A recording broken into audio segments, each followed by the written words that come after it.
بھئی اللہ نے کب کہا ہے کہ مجھے تمہاری نمازیں چاہیے؟ اللہ تو کہتا ہے تمہیں تمہارے لیے نمازیں چاہیے. اور نماز کو اتنا کیجول بنا لیا انہوں نے. صحیح مسلم کے اندر حدیث ہے، آپ صلی اللہ علیہ وآلہ وسلم نے فرمایا بندے کے کفر اور اسلام کے درمیان فرق ہی نماز ہے.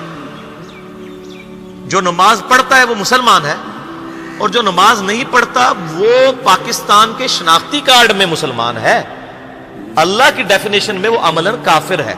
صحیح مسلم انٹرنیشنل نمبرنگ کے مطابق 246 نمبر حدیث ہے. آپ جا کے پی ڈی ایف کھول لیں اسلام 360 میں، جا کے 246 نمبر حدیث صحیح مسلم کتاب الایمان چیپٹر میں کھول کے دیکھ لیں کہ بندے کے کفر اور اسلام، شرک اور اسلام کے درمیان فرق ہی نماز ہے. آپ بے شک اپنے آپ کو مسلمان کلیم کرتے رہے، لیکن وہ شناختی کارڈ والا مسلمان ہے، نکاح طلاق والا مسلمان ہے، اس کا جنازہ بھی پڑھ دیا جائے گا، پیدا ہوگا اذان بھی دے دی جائے گی. اللہ کے حضور وہ مسلمان نہیں ہے، وہ بس کلمے کا ہی ہم احترام کرتے ہیں، ادروائز تو عملاً کافر ہے وہ. اسی طریقے سے جامعہ ترمذی میں حدیث ہے، سنن نسائی کے اندر حدیث ہے، سنن ابن ماجہ کے اندر حدیث ہے کہ آپ صلی اللہ علیہ وآلہ وسلم نے فرمایا جس نے نماز چھوڑ دی گویا اس نے کفر کیا.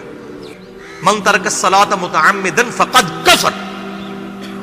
اس سے زیادہ اور کیا سخت بات کی جائے کہ کسی کو یقین آئے کہ جس نے جان بوجھ کے نماز چھوڑ دی اس نے کفر کیا.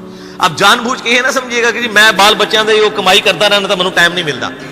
جان بوجھ کی ڈیفینیشن بھی نبی علیہ السلام نے بخاری اور مسلم میں موجود ہے کہ اگر کوئی شخص بے ہوش ہو جاتا ہے یا سویا رہ جاتا ہے، یہ دو آپشنز ہیں، یا تیسرا آپشن ہے وہ بھول جاتا ہے، تو جیسے یاد آئے اسی وقت وہ والی نماز پڑھ لے.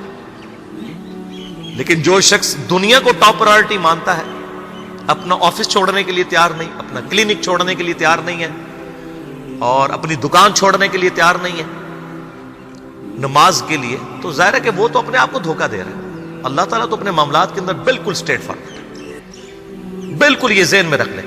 جامعہ ترمذی میں صحیح سند کے ساتھ موجود ہے، عبداللہ بن شفیق تابعی رحمہ اللہ تعالیٰ کہتے ہیں کہ صحابہ کرام علیہم رضوان صرف نماز کے چھوڑنے کو ہی اعمال میں سے کفر سمجھتے تھے. یعنی وہ کسی کو نماز پڑھتا ہوا دیکھتے تھے تو کہتے تھے یہ مسلمان ہے، اور کسی کو نماز پڑھتا ہوا نہیں دیکھتے تھے تو وہ کہتے تھے یہ کافر ہے. یہ جامعہ ترمذی ہے، یہ کوئی سٹوری بک نہیں میں سنا رہا آپ کو. مسند احمد میں صحیح سند کے ساتھ حدیث ہے، نبی صلی اللہ علیہ وآلہ وسلم نے معاذ ابن جبل سے فرمایا معاذ اللہ کے ساتھ کسی کو شریک نہ ٹھہرانا، خواہ تمہارے ٹکڑے ٹکڑے کر دیے جائیں، تمہیں سولی پہ چڑھا دیا جائے، تمہیں آگ میں جلا دیا جائے، اللہ کے ساتھ کسی کو شریک نہ ٹھہرانا. اور معاذ نماز بھی نہ چھوڑنا، کیونکہ جس نے نماز چھوڑ دی اللہ تعالیٰ کے ذمہ کرم سے وہ نکل گیا، اللہ کے حضور اس کے لیے کوئی حصہ نہیں ہے جس نے نماز چھوڑ دی. کتنا کرٹیکل ایشو ہے. اور اسی طریقے سے مسند احمد میں یہ ایک اور حدیث ہے کہ آپ صلی اللہ علیہ وآلہ وسلم نے فرمایا جس شخص نے اپنی زندگی میں نماز کی حفاظت کی، قیامت والے دن وہ نماز اس کے لیے نور ہوگی، نجات ہوگی، اور اس کے حق میں دلیل ہوگی. اور جس نے نمازوں کی حفاظت نہیں کی اس کے لیے قیامت والے دن کوئی نجات، کوئی نور اور کوئی دلیل نہیں ہوگی. الٹا اس کا حشر قارون، فرعون اور ابی ابن خلف کے ساتھ ہوگا والعیاذ باللہ تعالی. یہاں تو ہم کہہ دیتے ہیں یا اللہ جو کچھ بھی ہے تیرے محبوب کی امت سے ہیں، یعنی اے اللہ ہم نے تو اپنی اصلاح کوئی نہیں کرنی، ہمیں اسی طریقے سے ہی قبول کر لیں والعیاذ باللہ تعالی. اور کچھ ویسے علماء کا بھی اس میں بڑا برا کردار ہے کہ انہوں نے نماز کو بھی اتنا مشکل فرض بنا کے پیش کیا ہے کہ ایک عام آدمی کے لیے، اور جو دنیاوی معاملات کے اندر بھی انوالو ہے، اور کسی ایسی عورت کے لیے جس کے کئی بچے ہیں، مطلب اس روٹین کے اندر اس نماز کو مینج کرنا مشکل ہو جاتا ہے. ہمیں تو عشاء کی صرف 17 رکعتیں بتا دی گئی ہیں، حالانکہ 24 گھنٹے کے اندر ٹوٹل نماز کی رکعتیں 17 ہیں جن کی اکاؤنٹیبلٹی ہے.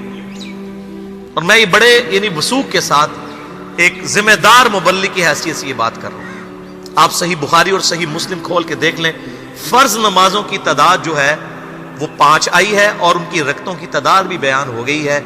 فجر کے 2 فرض، ظہر کے 4 فرض، عصر کے 4، مغرب کے 3 اور عشاء کے 4. اور سفر میں سارے 2 فرض ہیں، مغرب کے 3. یہ ٹوٹل 17 رکھتے ہیں جن کی اکاؤنٹیبلٹی. باقی جنہ گڑ پاؤ گے انہ میٹھا، وہ ساری نفلی عبادت ہے. وہ بخاری اور مسلم دونوں میں حدیث ہے، جس نے فرض کے علاوہ 12 رکعتوں میں استقامت کی اور وہ 12 رکعتیں آپ صلی اللہ علیہ وآلہ وسلم نے پڑھ کے بھی بتائیں. اور امہات المومنین میں سے سیدہ عائشہ نے، سیدہ ام سلمہ نے، سیدہ ام حبیبہ رضی اللہ عنہن نے روایت بھی کی کہ 2 فجر سے پہلے، 4 ظہر سے پہلے، 2 ظہر کے بعد، 2 مغرب کے بعد، 2 عشاء کے بعد. یہ 12 سنت مؤکدہ، جس نے یہ پڑھی اسے جنت میں محل ملے گا. اگر کوئی نہیں پڑھتا تو گنہگاری والا معاملہ کوئی نہیں ہے. اسی طریقے سے اس کے علاوہ ایک اور وطر کی نماز ہے جو سنت مؤکدہ ہے. وہ سیدنا مولا علی رضی اللہ تعالیٰ عنہ علیہ السلام کا قول ہے کہ وطر سنت ہے، سنت ہے، سنت ہے، مگر اسے مت چھوڑو. ہے سنت ہے لیکن تاکیدی ہے. آپ صلی اللہ علیہ وآلہ وسلم نے سفر میں بھی وطر اور فجر کی 2 سنتیں پڑھی ہیں، لیکن یہ صرف افضلیت کے اعتبار سے تاکیدی ہیں، ان کی کاؤنٹیبلٹی کوئی نہیں ہے. البتہ یہ ضرور ہے، سنن ابی داؤد میں ایک حدیث ہے کہ جس کی قیامت والے دن فرضوں میں کوتاہی نکل آئے گی تو اللہ تعالیٰ فرمائے گا میرے بندوں کی جو نفلی اور سنت عبادت ہے اس کو تول لو اور فرضوں کے ایکویلنٹ قبول کر لو. تو آپ اگر یعنی سنتیں پڑھیں گے تو اس کے ایکویلنٹ نفلوں کی کوتاہی پوری ہو جائے گی، ادروائز اکاؤنٹیبلٹی اس کی کوئی نہیں ہے. یہ ذہن میں رکھیے گا. صحیح بخاری اور مسلم دونوں میں حدیث موجود ہے. ایک صحابی آئے، انہوں نے کہا یا رسول اللہ صلی اللہ علیہ وآلہ وسلم میں جنت میں جانا چاہتا ہوں، مجھے کوئی شارٹ کٹ بتا دیں. آپ صلی اللہ علیہ وآلہ وسلم نے فرمایا اسلام لانے کے بعد نماز، فرض نماز کو قائم رکھ. پھر فرمایا فرض زکوٰۃ ادا کر، فرض روزے دے، روزے جو ہیں وہ ان کو ادا کر اور روزے رکھ. حج اس وقت فرض نہیں ہوا تھا، وہ زندگی میں ایک بار ہے. تو اس نے کہا یا رسول اللہ صلی اللہ علیہ وآلہ وسلم جتنا آپ نے مجھے بتایا نہ میں اس میں ایڈ کروں گا نہ اس میں سے کوئی چیز مائنس کروں گا. اور یہ کہہ کے وہ چلا گیا. آپ صلی اللہ علیہ وآلہ وسلم نے فرمایا اگر کسی نے کسی جنتی شخص کو دیکھنا ہے تو اس کو دیکھ لو جو یہ کہہ کے گیا کہ میں فرض نماز سے زیادہ کوئی نماز نہیں پڑھوں گا، صرف فرض روزہ ہی رکھوں گا، فرض زکوٰۃ ہی دوں گا. اب روزہ اور زکوٰۃ میں تو ہمارے علماء کو اور عام پبلک کو بھی جو دیندار لوگ ہیں ان کو ہضم ہوتی ہے کہ کوئی شخص یہ نہیں کہتا کہ بھئی پیر اور جمعرات کا روزہ. صحیح مسلم میں حدیث ہے کہ آپ صلی اللہ علیہ وآلہ وسلم کے نفلی روزوں کی یہ روٹین تھی. کوئی آپ کو یہ نہیں کہے گا کہ جس نے جمعرات اور پیر کا روزہ نہ رکھا اس کے رمضان کے روزے ہی قبول نہیں ہوں گے. کوئی کہتا ہے؟ کیونکہ ان کو پتہ وہ نفلی ہے. اسی طریقے سے زکوٰۃ تو صرف 2.5% ہے نا، باقی تو نفلی صدقات ہیں جتنے مرضی دیں. کوئی شخص نہیں کہتا کہ نفلی صدقہ نہ دیا تو آپ کی زکوٰۃ بھی قبول نہیں ہوگی. الٹا یہ کہتے ہیں وہ بس جی زکوٰۃ دے لو تو باقی سارا مال پاک ہے. لیکن جب فرض نماز کی باری آتی ہے تو اس وقت وہ 12 رکھتے ہیں بھی سنت موقع بیچ میں گھسیٹ دیتے ہیں. وہ بھی صرف فضیلت ہے. ٹوٹل 17 رکھتے ہیں، 2 فجر کی، 4 ظہر، 4 عصر، 3 مغرب، 4 عشاء. یہ میں کو اپنے لیے گراؤنڈ نہیں بنا رہا، میں تو الحمدللہ اس کے علاوہ بھی نفلی عبادت کرتا ہوں.